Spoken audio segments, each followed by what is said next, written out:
Good morning, everybody. Welcome on in. We've got a great show for you today. It is going to be a very simple question and a very good consultation. And then later, we're going to do a Pokemon stream. So this is the serious part of the day's streams. And then later, it's going to be a bit more lighthearted. So without further ado, really great question today. Good morning, Bull.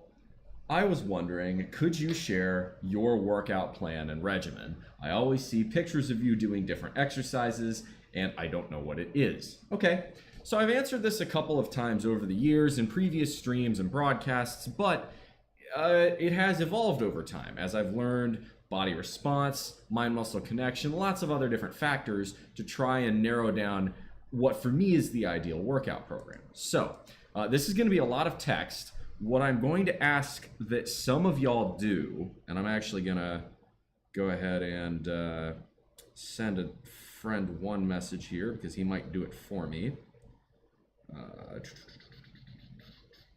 There we go. What I'm going to say is when y'all see the whiteboard here, there's going to be a lot of text. I'm going to want some screenshots of that, and one of y'all, if possible, please take that and post it on my Discord in the Healthy Living channel. If you don't, that's fine. Try and consolidate them all into one post.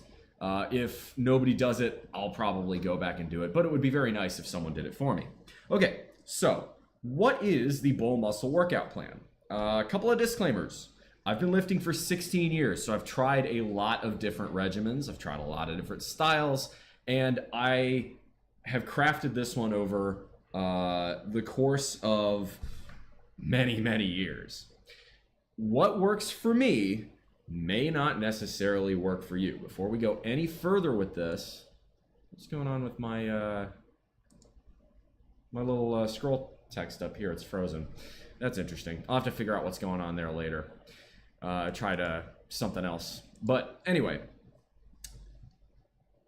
what works for me may not necessarily work for you because, you may be at a different experience level. You may have prior injuries that you need to compensate for. You may have targeted areas of your body that you want to work. You may have, a sports or a bodybuilding goal in mind that my program is not necessarily conducive to. There are lots of variations, which is why when I ask y'all to write me at askbullmuscle@gmail.com, I don't necessarily prescribe you the same workouts that I do because your goals and situation may very well be different. In fact, it almost assuredly is different than my goals and situation.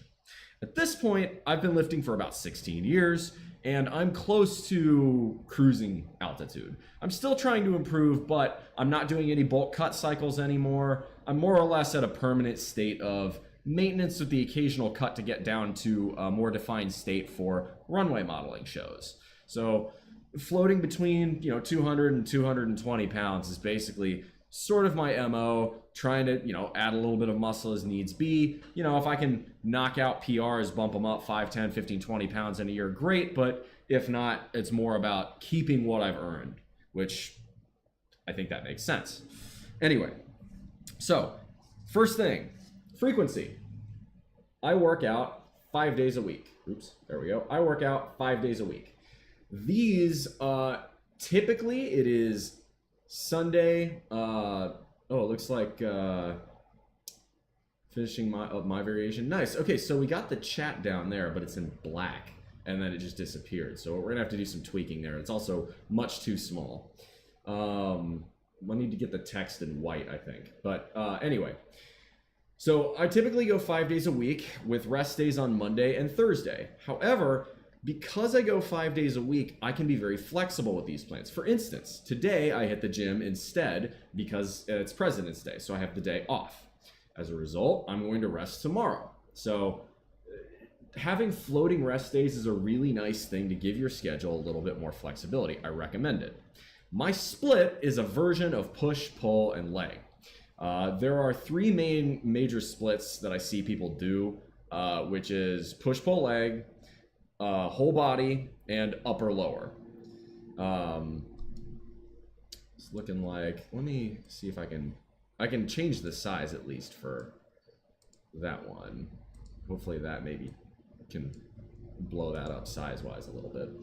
But, okay, that's much better. Now it's in white, but it's still pretty small. We're gonna, the text, the size is still the same. The box is just bigger. Anyway, you can change your rest days a little bit like that.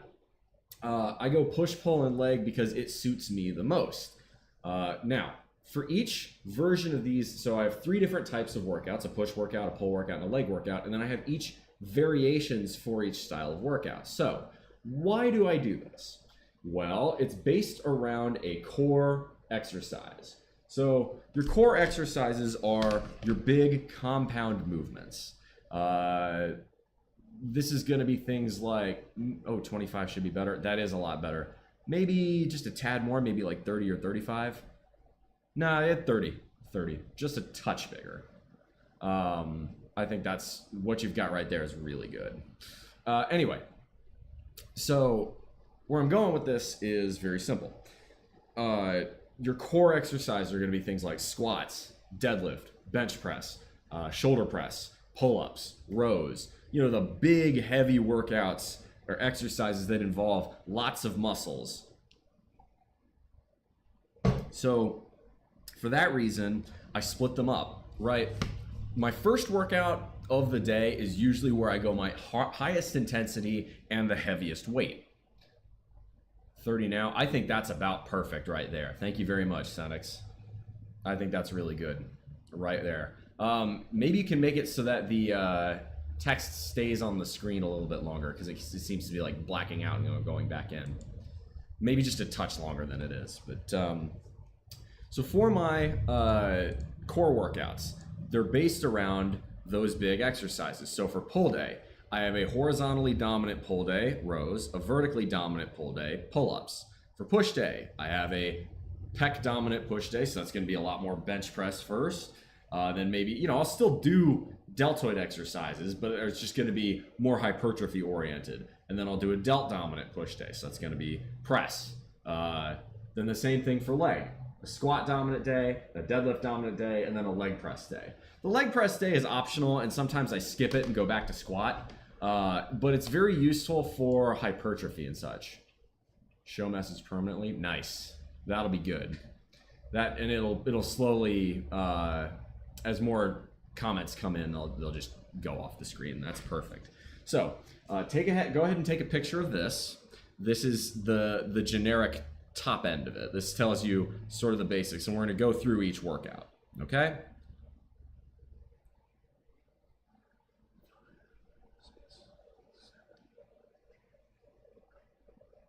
Okay, that should be enough.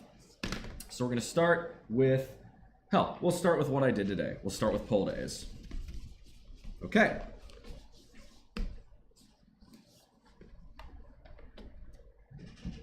Here we go.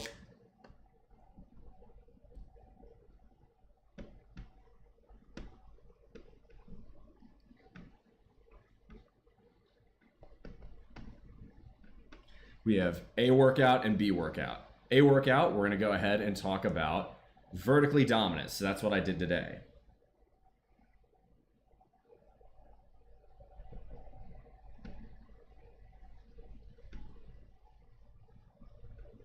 So, what do I mean by vertically dominant and horizontally dominant?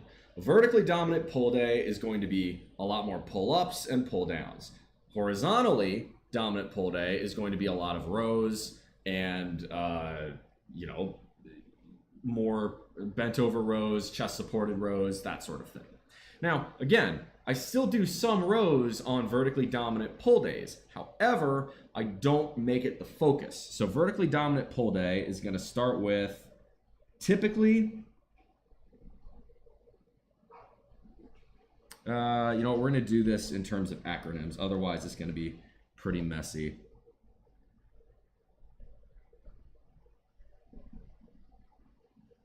We're going to start with, I start with pull-ups. Usually I do 4 sets, and usually they're weighted. So typically, depending on how I'm feeling, how many reps I want to target, usually between 45 pounds on a weight belt and 90 pounds on a weight belt. All right.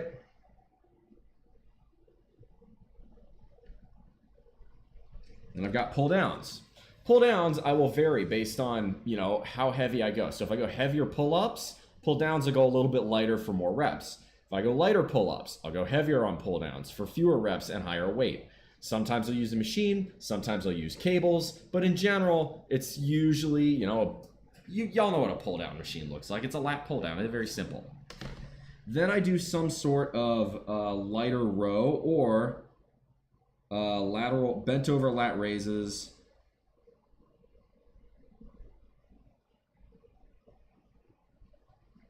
We're gonna go, hang on.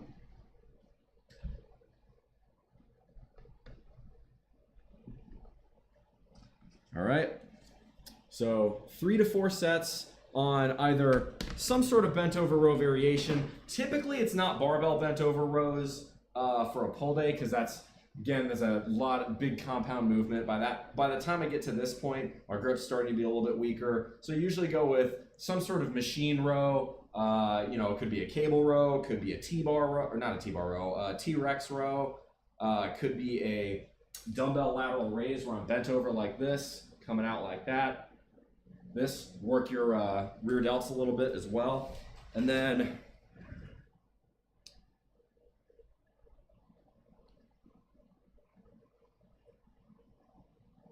we do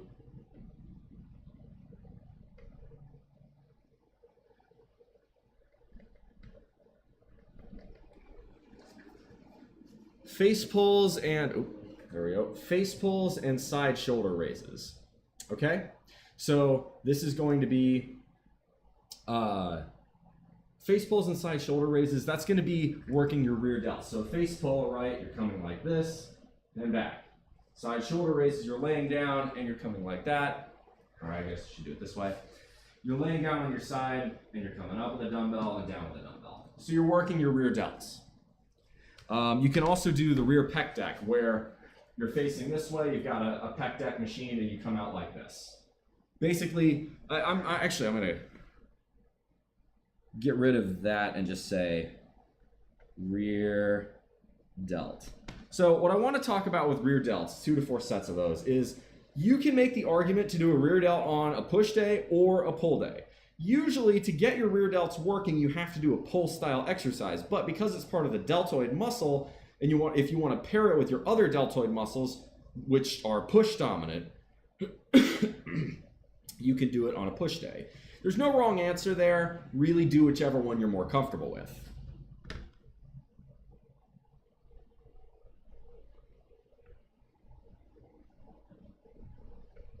Then we talk about traps.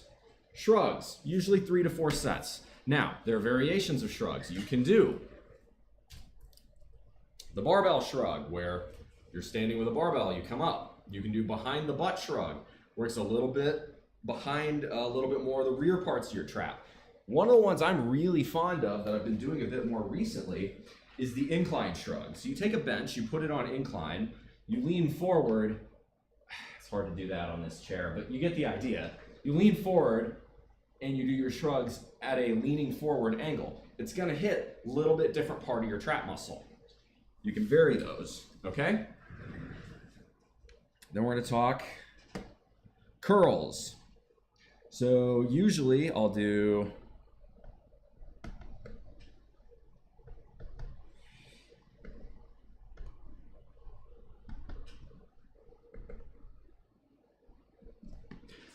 preacher curls, hammer curls, and incline curls on my vertical dominant pull days. So preacher curl, right? You're sitting on the preacher bench. You have usually a curling bar, or you could do it with dumbbells if you wanted. You come down and it's isolating, right? It's isolating your arms because you can't move your elbows back. It prevents you from cheating. Preacher curls are excellent. They're one of the best versions of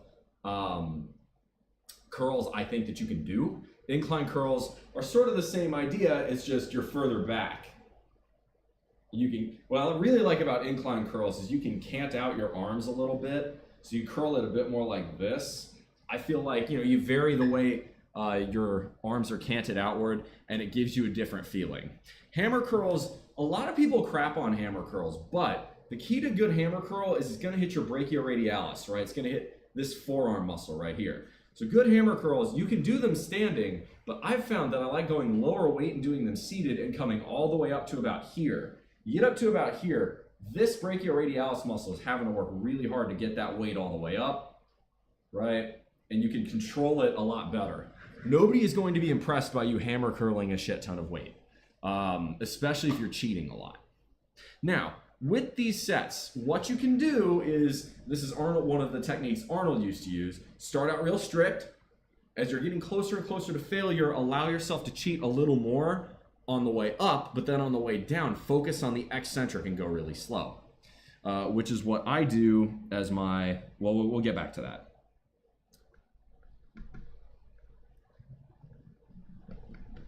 To further work brachioradialis, I do wrist curls. You can also do something like rice bucket training if you want. Wrist curl, you just get on a bench and you either go like this or you go like this. It works your forearms. Let's see here. Let me make sure, see what else I've got. 4, 8.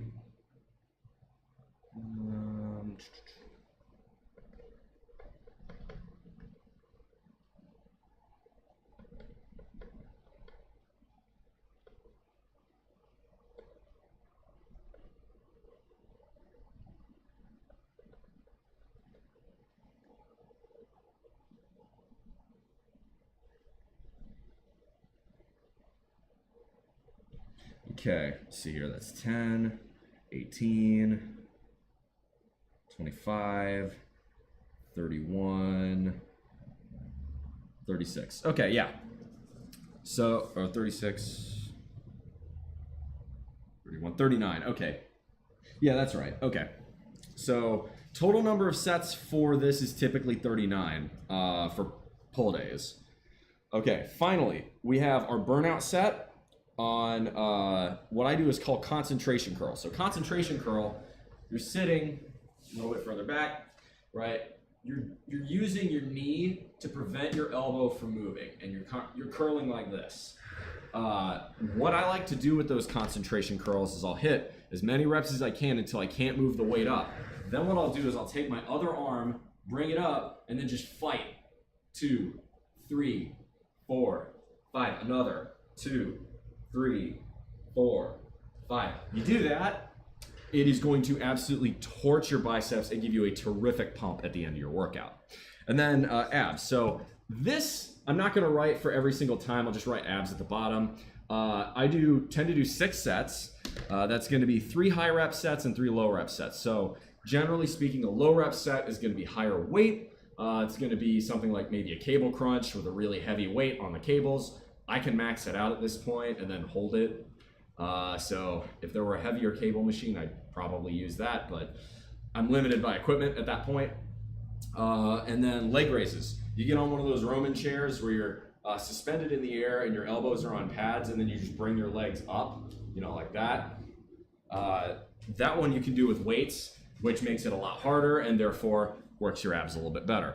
The cool thing about those is leg raises work your lower abs. The cable crunches tend to work more your upper abs. So with the abs on those, it's a really good kind of 1-2 punch. And you can do other abs, of course. If you've got a decline bench, you can do decline sit-ups. If you've got a a good crunch machine, go for that. There's lots of different options on that one. So that's my vertical dominant pull day. So let me catch up on chat now. Show message permanently. Thank you very much. Yeah, appreciate that. Senex, you've been a godsend today. Become a master in all. Let's see. Okay. Keep my rest days on Wednesday and Saturday. Have it right after high intensity days. Very good, Loki. Currently, mine is upper and lower 4 days a week. Upper lower is a great split, and 4 days a week is about ideal for upper lower. Last Friday was busy as heck, so I moved it to Saturday and started over today. Yeah, so the nice thing with upper lower is you've got floating rest days if you need them as well. Loki Vandalize says, become a master in all. Absolutely, pursue excellence. And then wouldn't it be better, out of curiosity, to combine all of these on different days and upping frequency to get more overall work? For instance, doing deads and rows twice a week and doing the rest. I'm not sure quite what you mean by that. Can you elaborate? It cries with 80s. I'm not sure what you mean by that. Are you talking about like 80s are the heaviest dumbbells you have? Yeah, it's harder to do incline dumbbell shrugs beyond 80. I get that. Okay, so next we're gonna do the second pull day. I hope y'all took, I just started erasing it, so I hope y'all took pictures. Worst case, again, I'll go back and make a compilation of pictures from this stream. So we're gonna go.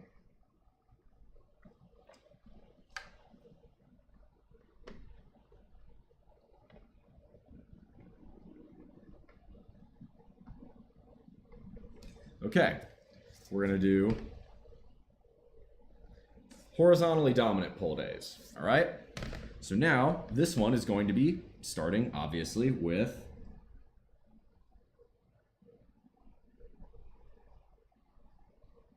bent over rows. You know them, you love them, or maybe you don't. Usually I'll do 4 sets. Sometimes I'll even do 5 or 6. So I'll say 4 to 6 here. Really depends. Again, I can vary. Usually those are going to be my heavier sets. Sometimes they're not, but most of the time they are. Where's my most recent row day? I want to make sure I got this right. And then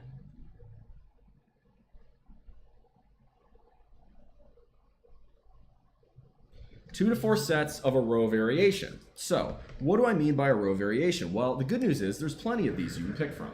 You can do chest supported rows. You can do seal rows if you have them, which are ungodly good. If I had a seal row set up, I would be doing the fuck out of those, but I don't. You can do meadows rows where you have a bar and a landmine setup and you go one arm. Meadows rows are great, they just take a little longer to do because you got to train each arm individually. You can do T-bar rows, or you can do landmine rows with a bar like that. Ronnie Coleman used to do those with just stupid amounts of weight. You can do, you know, cable or low rows. Lots of good choices here. And usually 4 sets of cable single arm pull downs. So these, I get on my knees and I'll take one handle with the cable machine. I'll go real slow and twist like that. Really works the lats. That's my vertical movement for the day. Now you notice, right, that this single arm pull down, this is going to be a 15 to 20 rep kind of exercise. Those you don't do those for weight. The single arm pull down like that, this is not the point. If you wanted to do heavier weight for a pull down, you'd use a cable machine or you just do pull-ups. But for a single arm like that, for the cable machine, or sorry, you'd use like a hammer strength machine for heavier weight. For a cable machine like that, works really well for hypertrophy. So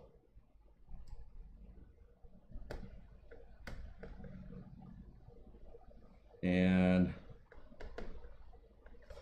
3 to 4 sets of shrug, 3 sets of wrist curls. I've already explained that. I don't think I need to again.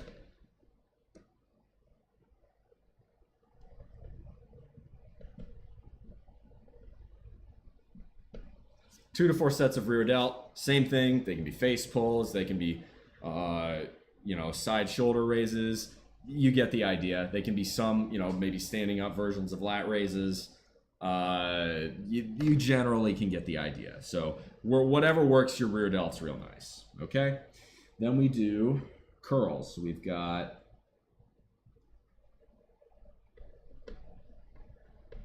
three sets of your basic barbell curl.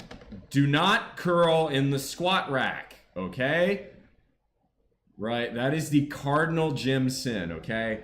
Do not fucking curl in the squat rack. If you curl in the squat rack, you deserve to get punched in the face. Don't fucking curl in the squat rack, okay? I'm gonna say it one more time. Do not curl in the squat rack. Okay. But basic barbell curls, you know, you find just usually there are straight bars, which is what I use. I'll tend to do it between 90 and 100 pounds, or 90 and 110 pounds for 8 to 15 sets, kind of depending on what I'm feeling like that day. Then we'll do, where's my other row day? I gotta find it. There it is.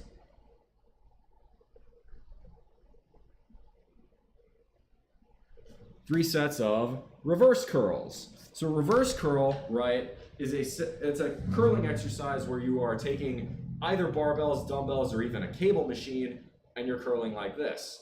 Why would you curl with a pronated grip instead of a supinated grip? The answer is it's going to work your brachioradialis again. Reverse curls are kind of like hammer curls. They both more or less do the same thing. Then we do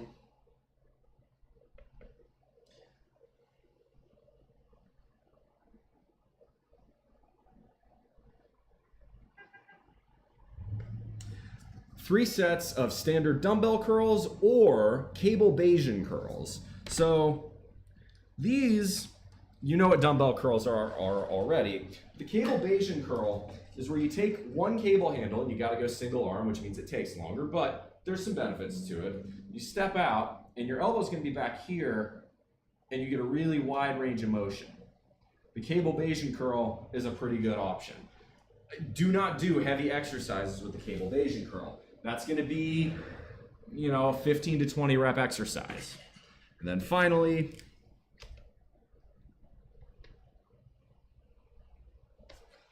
one set of single dumbbell curls, also known as waiter curls. I think waiter curls get a lot of unfair hate. I wouldn't use them for volume work, but as a burnout set to really get that pump, I mean, you can see right there, you can see the veins in my biceps already doing it with nothing. It works really well. Lean a bit further forward, try it. If you don't like it, that's okay, you don't have to do it. But some kind of burnout exercise. All right, so that's, let's see, 4, 8, 12, 14. Make sure I didn't miss anything here on my last row set. No, that's about right. And then, of course, abs. So here you go. This is my horizontal dominant pull day. Okay, hope you liked it. Hope you got a picture. Now we're going to talk push days.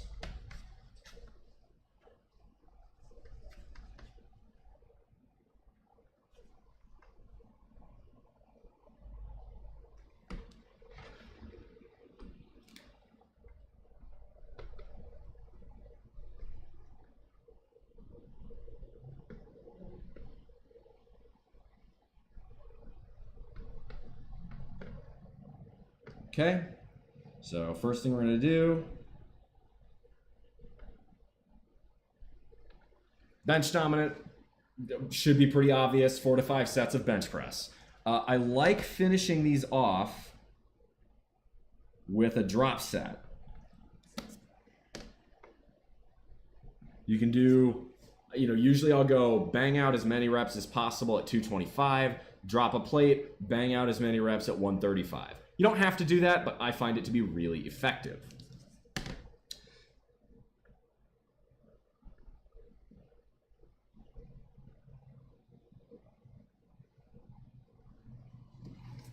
Three to 4 sets of incline press. Typically, I'll do these with dumbbells if I've done a barbell bench press, because I'm looking for more range of motion, more hypertrophy.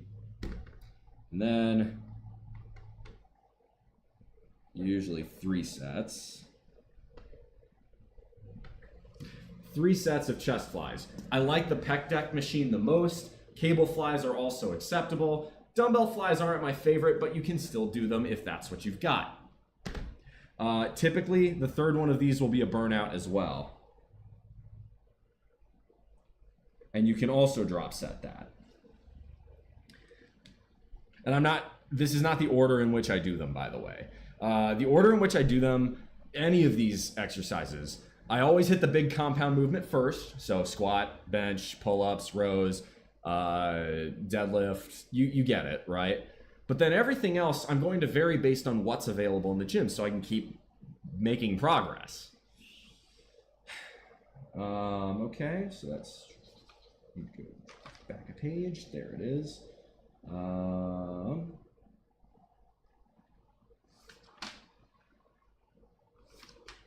Several. There we go. That's more normal. Okay. The incline press, by the way, it doesn't have to be dumbbells. You can also use a machine. Really up to you. Whatever works great for hypertrophy there. Then we're going to do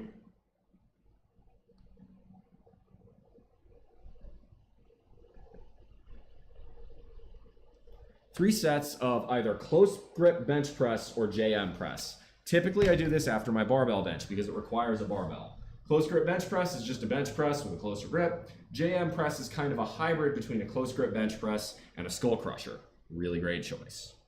You can kind of do either. I tend to alternate between those two. Then I'll usually end up doing something like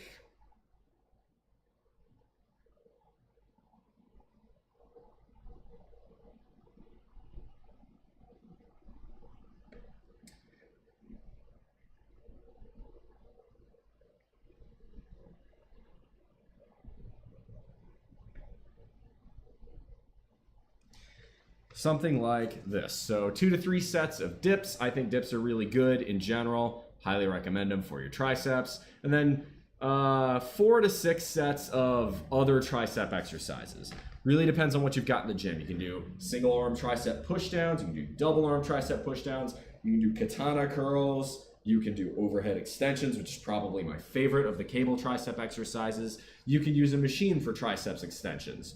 There's lots of choices there. But really that one, I like to play by ear, give me a little flexibility based on what machines may necessarily be open. Then we've got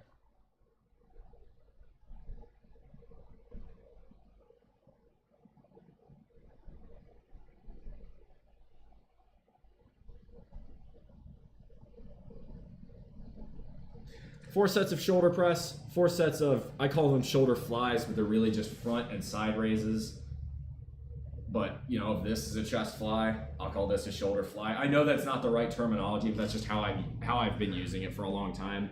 It just makes sense in my weird-ass brain. And then 1 set of Arnold press usually is a burnout.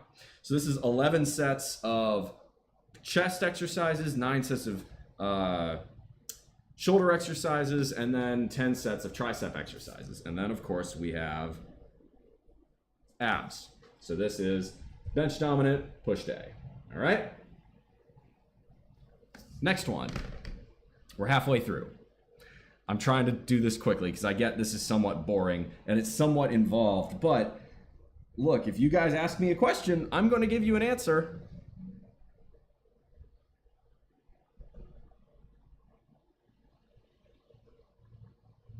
So we're going to just clear that off. Now we're going to do press dominant push day.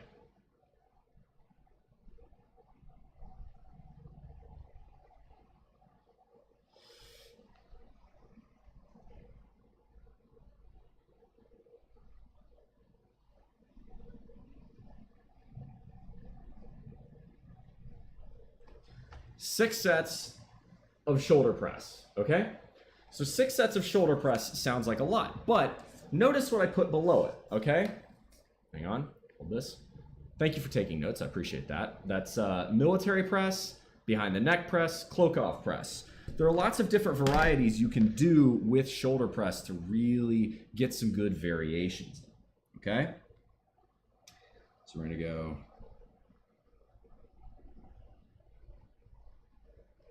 and then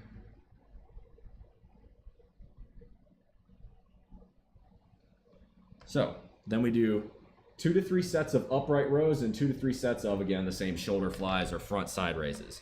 Upright rows is going to work, it's going to work your traps a little bit, but your traps are big muscles and they can handle the weight. Upright rows are also going to really work your front delts really well, front and top side of your delts.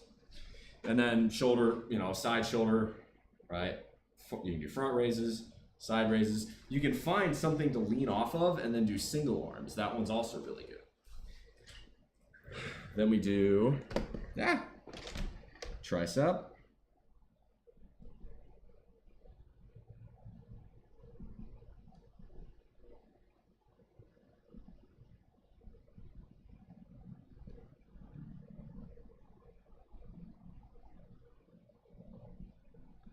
Much in the same way that we do it for bench press, we'll have dips, 2 to 3 sets of whatever machines or cables that we would otherwise use for triceps. And then instead of close grip bench or JM press, I do skull crushers. Skull crushers, to me, you know, right, with a skull crusher, you're better off using a curling bar and you don't have to take up a bench to do that because it's typically lighter weight. May I ask a question about behind the neck shoulder press? Absolutely. I'll catch up on comments once I'm done this one, and then we're transitioning to legs. And then we go.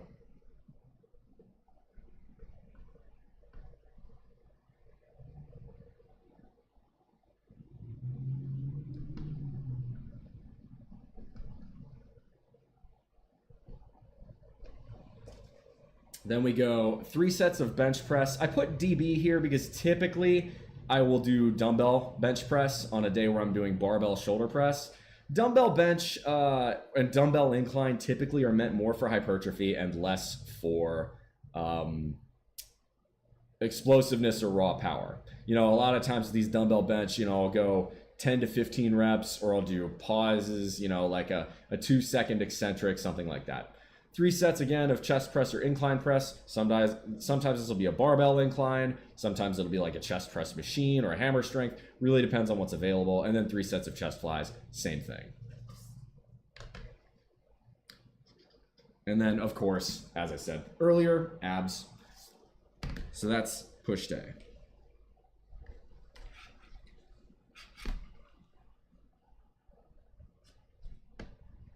Now on to legs.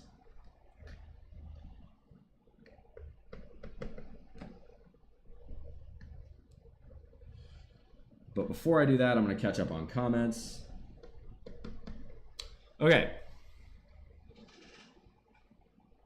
Grimsky says, behind the neck shoulder press. What would be the proper form for behind the neck? I've tried before and it didn't feel comfortable. So this is the fun part about behind the neck press. First off, do not expect to do the same amount of weight with your normal shoulder press as you would with behind the neck press. It's working slightly smaller, slightly more difficult muscles to work. Top side of your delts, a little bit of your rear delts, and not as much on your front delts.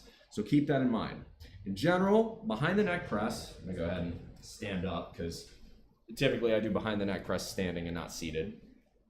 Behind the neck press, you're gonna want a grip right about neutral. So the shoulder press, you want a neutral grip. You don't wanna be doing this, you don't wanna be doing this. You want your forearms to be about vertical. The same applies to the behind the neck press, but because you've got to be behind the neck, it's going to be a wider grip. Generally speaking, again, wherever your hands kind of feel comfortable, and then you bring it out like you were doing a high bar squat. So you start with the weight rested here, and then you don't have to lean your neck forward. I tend to, just because I don't like whacking my skull on the way down. Even if I do it controlled and slow, it's just not a pleasant feeling. If you feel like your shoulder is not comfortable doing that, work on it at lighter weight and you'll slowly get that mobility. You can also stretch out your rear delts, stretch out your front delts, and you may find that that helps. I don't do a ton of stretching with it, but I've gotten more accustomed to it.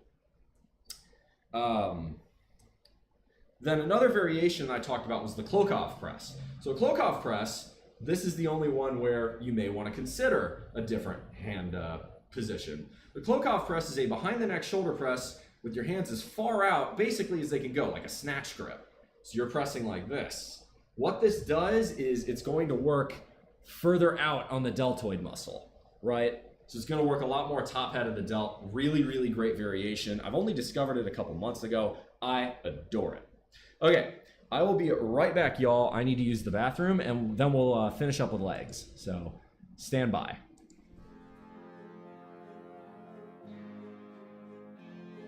Say make money, money, make money, money, money. Make money, money, make money, money, money. Money makes the world go round. I'm the talk around town. Remy gave me the sound. Fat pockets. I need that Skrilla on the Rilla. Fat pockets. I need that Skrilla on the Rilla. Money makes the world go round. I'm the talk around town. Remy gave me the sound. Fat pockets. I need that Skrilla on the Rilla. Fat pockets. I need that Skrilla on the Rilla. Survival of the fittest, you can sink or swim. I've been broke, I ain't never going back again. I need some C-notes, some cheddar, and a stack of ends. I need a bowl of dough, I don't need no Facebook friends. I need a pack of them snaps, a handful of Fetty Wops, and rubber band on my greenbacks. Look, dawg, don't be playing with my paper. I need every red cent, that's why I brought my little scraper. You don't know me, homie, I rob my own neighbor with a clock around my neck with a style that's so flavor. Give me the loot is just an understatement. I'm about to take your bank and put it in my basement. Money, money, Appreciate that. Thanks for waiting. No, great question, Grimsky. Okay, so now we're going to talk about we have, for push and pull day, 2 different types of workouts apiece. For leg day, we have 3. The first one is going to be squat dominant. Squat is the OG goated best exercise in the gym. And for me, when I hit squat day, this is by far and away my most intense workout, which is why, you know, I vary it between 3 instead of 2 sometimes. When I hit squat day, I am cooked afterwards. Now you'll notice this is a lot of volume, right? My push days are 36 sets total. 6 sets of those are abs, I'll grant, but 36 sets, 39 sets for pull days because 3 sets are wrist curls and 6 sets are abs. And then it's going to be the same 36 with 6 sets abs for squat day or for any leg day. Why do I put that much volume? It's what I found my body is very comfortable with. I go higher volume because I'm doing all these variations, which means I'm not hitting squat day all that frequently. So when I hit it hard. This is a lot of the higher volume approaches was pioneered and used by a lot of the heavy power lifters in the 1970s, which I tend to appreciate because a lot of the guys, especially from the 60s, the 70s, and even earlier, did not have the same amount of technology or knowledge that we had, and yet they still got absolutely massive. Guys like Roger Estep, guys like Bill Kazmaier, right? These guys often included horrendously large amounts of volume. Now, I never go to their levels of volume because a lot of them took steroids, and, well, I don't. So, but what those 70s programs lacked in complexity or lacked in optimization, they made up for in terms of sheer just bust-ass hard work. And I'm a huge fan of that mindset. So that's sort of how I would recommend going about it. Anyway, so we're going to start squat day.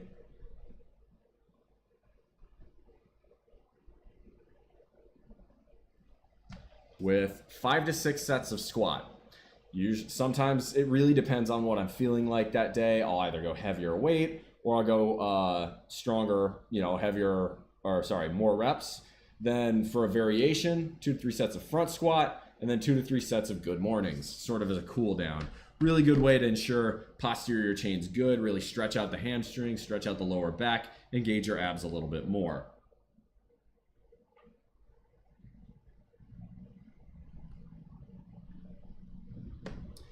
This one is unique, okay?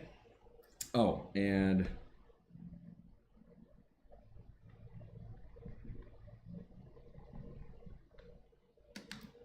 five to 6 sets of calves go with the squats. So usually I'll do a set of calves to get ready, used to that weight on my upper back, or right around my traps, and then I will hit the set on squats after that. It's a really good way to prep yourself for the amount of weight, especially if you're going heavy.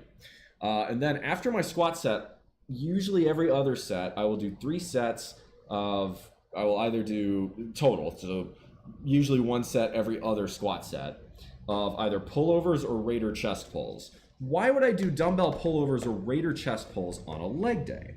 Well, it's because when I do squats, I do it the super squat style method, which is by the last few reps, I am breathing like a steam engine. I am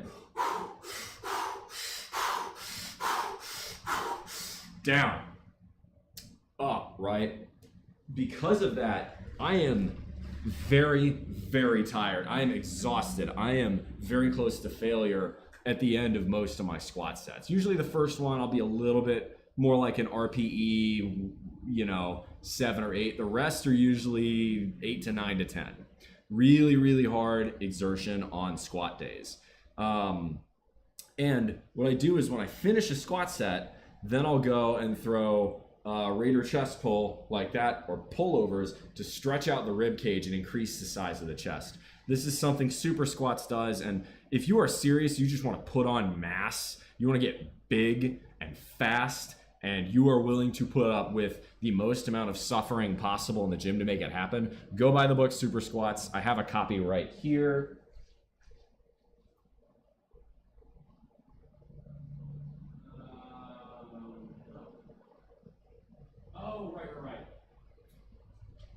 workout. I loaned out my copy of Super Squats to a friend. But Super Squats by Randall Strawson, go do that. If you really just want mass above all else, read the book, do the program, and be miserable for 6 weeks. It is a horrendously hard work. It's the hardest workout I have ever done, but Super Squats will put muscle on you. And then some. Then we do...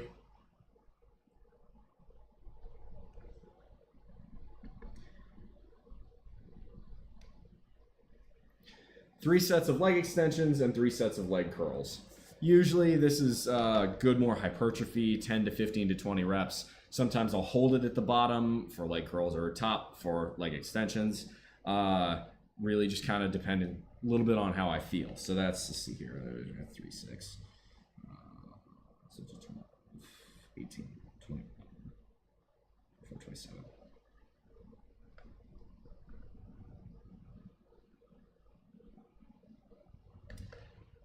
3 sets of paused goblet squats.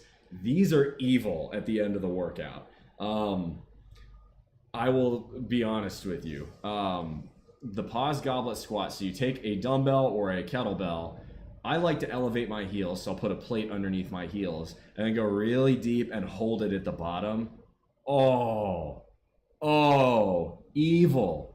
Absolutely shreds as a final burnout move. So when I'm saying a squat dominant day, right, you factor that in. So 5 to 6 sets of regular squat, 2 to 3 sets of front squat, and then 3 sets of paused goblet squat.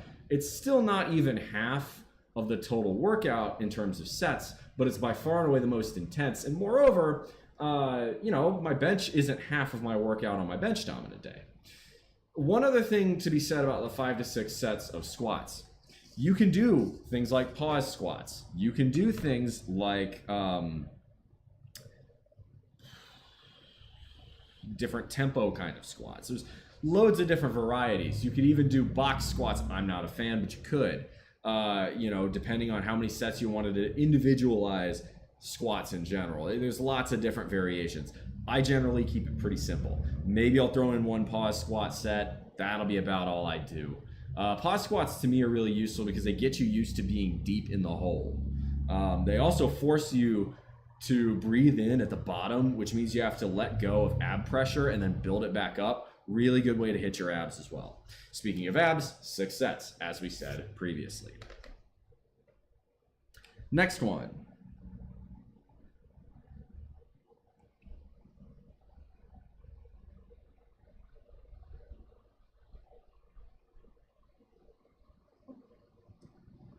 Is deadlift dominant.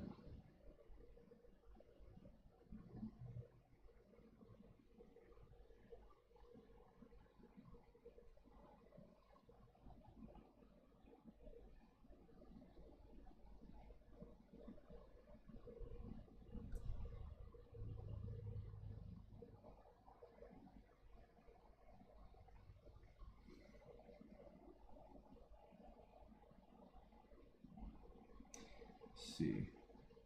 Okay, so usually this is very similar. Oh, hang on. What do I normally use? Deadlift day, so press deadlift.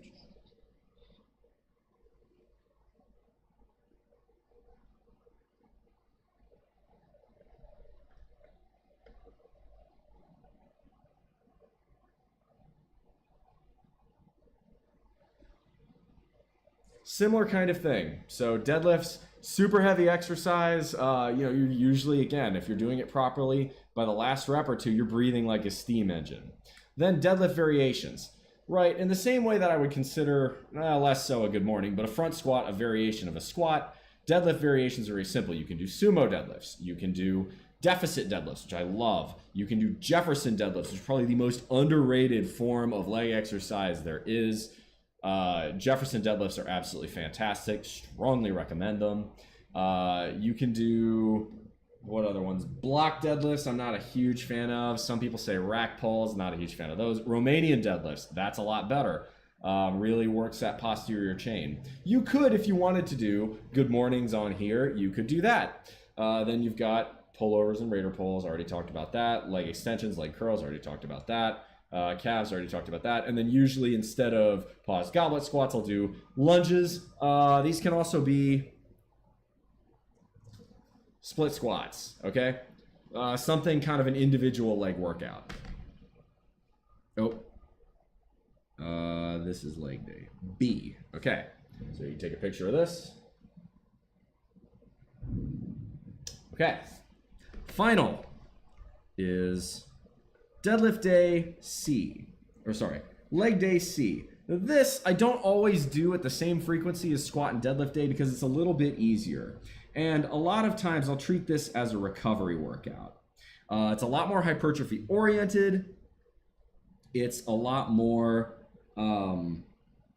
meant for higher reps, meant a little bit easier in terms of exertion. But there are times where I'm like, all right, I'm gonna put up fucking 8, 9, 10 plates on the leg press and see what the fuck I can do. So not always. Okay, so we've got, let me see here. I need to go to leg press.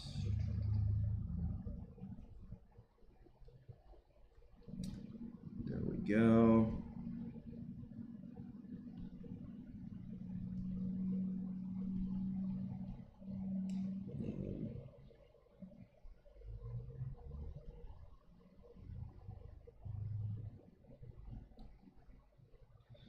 This, I will say, in terms of hypertrophy, this leg press workout is kind of evil too.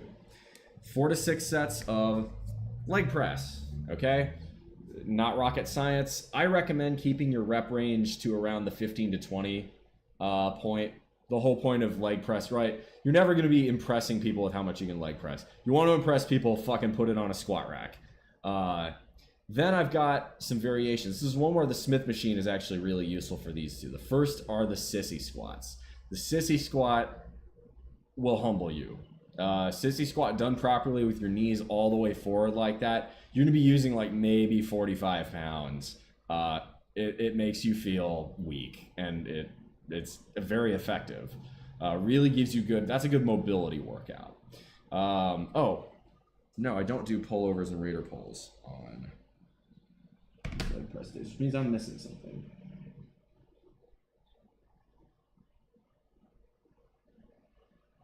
Oh, yeah.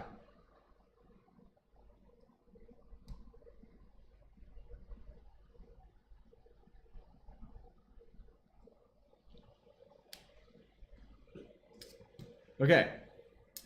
Other Smith machine workout I'll often do is 3 sets of Smith machine partials. You know, I'm actually going to put an asterisk here. You can also do either Smith machine partials, hack squats, or hip thrusts. All of them are really good. You can kind of vary those based on what you like and what machines you have. Same thing with this. You could replace, you know, I'll do that.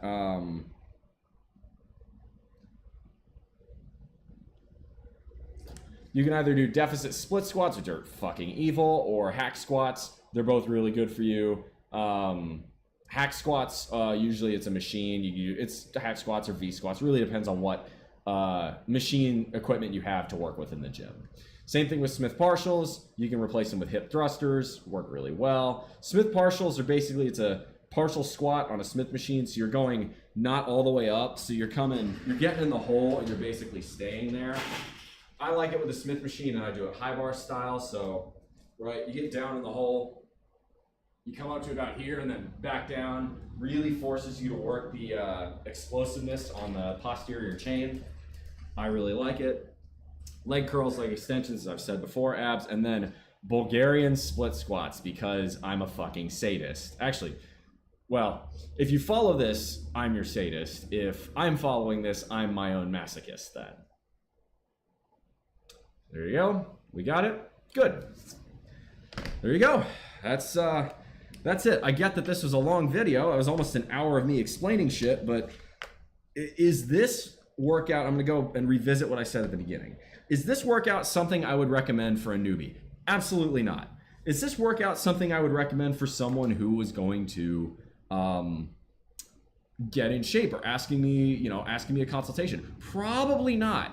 I've devised this for myself. What works for me may not ideally be the same for you, right? If you've got a different goal than I do, it may well be that we are looking at different things for what we want to do. So I hope that was really useful. If you enjoyed this video, hit like, hit subscribe, hit that notification bell, do all the YouTube things, or write to me at askbullmuscle@gmail.com. Remember, y'all, I do not run ads on my videos. I do this because I don't need the money, but it also means the algorithm does not pump me at all. I rely on word of mouth. So when you say, hey, this BullMuscle guy on YouTube is fantastic, go check him out, or go write to him at askbullmuscle@gmail.com, means the world to me, gives me more content I can make, helps people get in better shape or financial, you know the drill, dating, whatever. If you've got advice, if you've got questions, I've got answers, askbullmuscle@gmail.com. But that's what I do in the gym. Typically these workouts go between 75 minutes and 2 hours, depending on how intense I'm going, and if bullshit happens. Sometimes I'll get to talking with someone I'm interested in having a conversation with in the gym, and that's going to slow me down.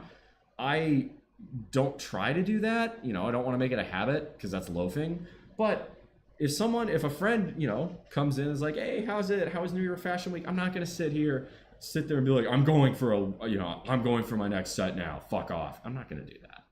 No. The gym should be, to a limited extent, a social place. You should still, you don't want to loaf and hog equipment, but if it's just like you and a friend are in there and that's it, yeah, talk a little story. Nothing wrong with that. Talk story is okay in the gym if nobody is waiting on your equipment. That's the other thing. Do not be afraid to ask to work in with someone. Most people at the gym are cool. They'll understand it. And especially if it's crowded, that's sort of how gyms are sometimes, especially in the month of January. We're past the New Year's resolution point, but I hope all of you who are watching me have not quit on the gym. If you have quit on the gym, reconsider, get back in it. It's not too late, right? In terms of the year, if 2025 is a football game, right now we're about halfway through the first quarter. So where are you standing right now? Are you up 7-0, or are you down 7-0? Or are you up more or up less, or down more or down less? Figure it out. Anyway, that is it for me for now. I'm going to get some lunch, and then I will probably do a short to medium sized Pokemon stream. Eventually, I have a few items I would like to go do chores wise regarding my car. I want to try and get some of these amazing decals Mr. Zepp gave me onto it, which means I need to wash it and clean it up, and a couple other things. So that's going to be it for me for now. I will be back in maybe 30 minutes or so. But until then, y'all, make good decisions. Those good decisions form your habits. Those habits form your values. Make good decisions. The good decisions form your actions. The actions form your habits. The habits form your values. Values from an ethos is going to be a guide start through the rough waters of life. I can't believe I've been saying that same phrase to end my videos for the last 4 years, and I still fuck it up regularly. Much love, y'all. Come in for the hug. Shoots. See you later.